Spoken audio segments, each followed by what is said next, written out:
One of the book's most controversial ideas is that past experiences, including trauma, do not dictate a person's future. Unlike Freudian psychology, which emphasizes past causes, cause and effect thinking, Adlerian psychology is goal-oriented. This means people are not shaped by what happened to them, but by the meanings they assign to those events and the goals they pursue. New line. For example, if someone is shy, it's not because they were bullied in childhood, rather, they use their past experiences as a justification for avoiding social interaction. Adler believed that people create these narratives to serve a purpose, whether it's avoiding challenges, seeking sympathy, or maintaining control over their environment.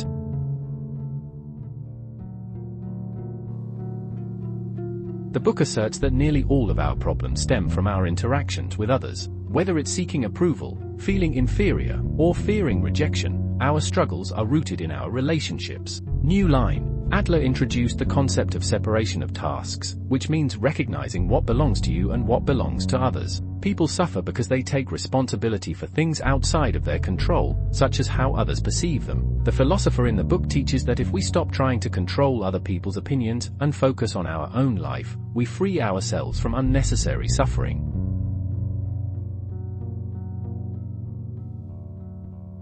Many people believe happiness comes from being liked or accepted by others. However, the book argues that living to gain approval is a never-ending trap that leads to misery. True happiness comes from living authentically, even if that means being disliked. New line. The young man in the book initially resists this idea, arguing that rejection is painful. The philosopher responds by saying that being disliked is a sign of true freedom. It means you are living according to your own values rather than adjusting yourself to fit into the expectations of others.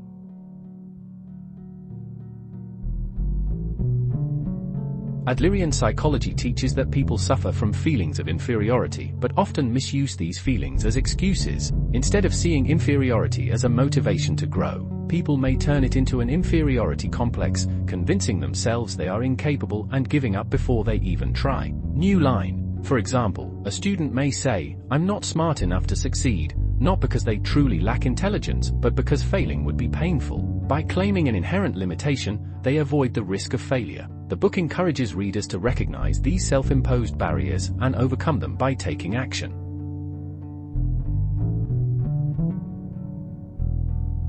The book introduces the idea that the best way to achieve happiness is to focus on contributing to the well-being of others, not in a self-sacrificing way, but in a way that fosters connection and meaning. Adler calls this having a sense of community feeling or social interest. New line. Unlike seeking approval, which is self-centered, contribution is about forming meaningful relationships based on equality and mutual respect. When people shift their mindset from "what can I get" to "what can I give," they experience deeper fulfillment. You are not determined by your past. Your future is created by the choices you make now. New line. Don't live for approval. The moment you stop trying to be liked by everyone, you gain true freedom. New line. Separate your tasks from others. You are responsible for your own life, not for how others feel about you. New line. Overcome the inferiority complex. Your limitations are often self-imposed and can be changed. New line. Happiness comes from contribution. A life dedicated to helping others leads to fulfillment.